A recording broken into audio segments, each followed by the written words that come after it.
Hello everyone, good morning, welcome back to new blog. আর এখন বাজে সকাল 7:30। তো প্রথমে আমি ওয়েটটা চেক করে নিচ্ছি। তো ওয়েট দেখতেই পাচ্ছ, দেখাচ্ছে হচ্ছে 77 কেজি 100। তো বুঝতে পারছো 100 গ্রাম মতো কমেছে আজকে। তারপরে আমি সকালে গরম জল করে নিচ্ছি, যেটা আমি রোজই খাই।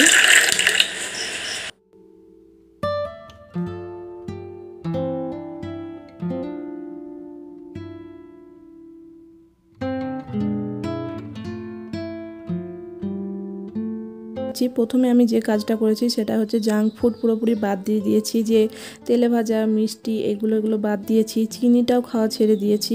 তো যদিও চা খাই, আমি অল্প চিনি দিয়ে খাই। তো অনেক সময় চা খাইও না আমি চেষ্টা করছি যে পুরোপুরি আমি চিনিটা বাদ দেওয়ার।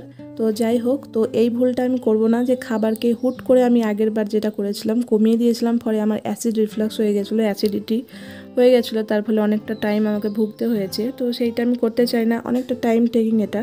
তো পেশেন্সের সঙ্গেই এটা করতে হবে। তো ডায়েট মানে এরকম কোনো নয় যে সব কিছু ছেড়ে দিতে হবে। অনেকে ভয় পেয়ে যায় শুনে যে ডায়েট মানে হয়তো এটা খাওয়া যাবে না, ওটা খাওয়া যাবে না, ওরকম কোনো ব্যাপার না। ঘরের খাবার যদি অল্প তেল মশলা দিয়ে খাওয়া যায় তো খুবই ভালো লাগে। সঠিক পরিমাণে খেতে হবে আর সঠিক জিনিসটা খেতে হবে। তো যাই হোক, তোমরা আমার পুরো ভিডিওটা দেখতে থাকো, আশা করি তোমাদের ভালো লাগবে আর অনেক কিছু তোমরা নিজেদের সাথে রিলেট করতে পারবে। আর তোমরা যারা আমার সাথে ওয়েট লস জার্নি শুরু করতে চাও তো করতে পারো, যেহেতু আমার হয়তো 1 সপ্তাহ হয়েছে ওয়েট লস জার্নি শুরু করা। তো দেখতে থাকো।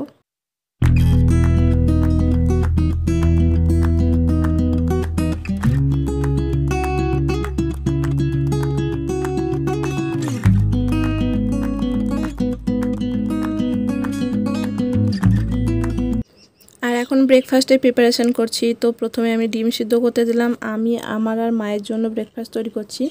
তো আর ওটস বানাবো এখানে। তো তার জন্য কড়াই খানিকটা তেল দিলাম, আর তারপরে জিরে দিয়েছিলাম, তারপরে গাজর লঙ্কা কুচি। তো আজকে সিম্পলভাবে বানাবো, পেঁয়াজ টেয়াজ কিছু দেবো না। তো তারপর লবণ হলুদ দিয়ে ওটস দিয়ে আমি একটু জাস্ট নেড়ে নিয়ে আমি আজকে বানিয়ে নেব। ওটসে যেহেতু প্রচুর পরিমাণে ফাইবার থাকে আর গাজরেও ফাইবার থাকে, তো এটা আমাদের শরীরের পক্ষে খুবই ভালো। আর তার সাথে সাথে আমি একটা ডিম খাচ্ছি, তো সেখানে প্রোটিনের ইনটেকটাও হয়ে যাচ্ছে ভালোই। তো সব দিকে ব্যালেন্স রেখে আমাদের খাবার দাবারটা খেতে হবে, যাতে সেটা টেস্টিও হয়, হেলদিও হয়। আর সাথে সাথে আমাদের যেন সব কিছু নিউট্রিশনটাও থাকে। তো ওটসটা হতে দেরি ছিল বলে একটা কলা খেয়ে নিলাম, আর এর মধ্যে ওটসটাও রেডি হয়ে গেছে। তো দেখতেই পাচ্ছ কতটা সুন্দর হয়েছে, দেখেই কতটা টেস্টি লাগছে। তো এখন আমি ব্রেকফাস্ট করে নেব। তো কিছুক্ষণ পড়াশোনা করার পর 3 ঘন্টা পরে আমি খাচ্ছি লাঞ্চ। তো ভাত, আর এখানে আছে একটা মিক্স সবজি, মাছের ঝোল আর টক দই। তো একটা পুরোপুরি নিউট্রিশনযুক্ত খাবার। তো অল্প তেল মশলা দিয়ে সেটা রান্না করা হয়েছিল। তো আমি বিকালে চলে এসেছি ছাদে আমি ব্যায়াম করার জন্য। তো এখানে আমি স্কিপিং করব আজকে। আর অনেক দিন স্কিপিংটা যেহেতু করা অভ্যাস নেই আমার, তার জন্য একটু অসুবিধা হচ্ছে, প্রথম পারছি না। তো দেখা যাক কতগুলো পারি। আর প্রত্যেক দিন অল্প অল্প করে বাড়ানোর চেষ্টা করব। তো আর মাঠ থেকে খুব সুন্দর হাওয়া আসছিল, দেখতে পাচ্ছ চারিদিকে এতটা সবুজ, দেখলে মানে মন ভরে যায়।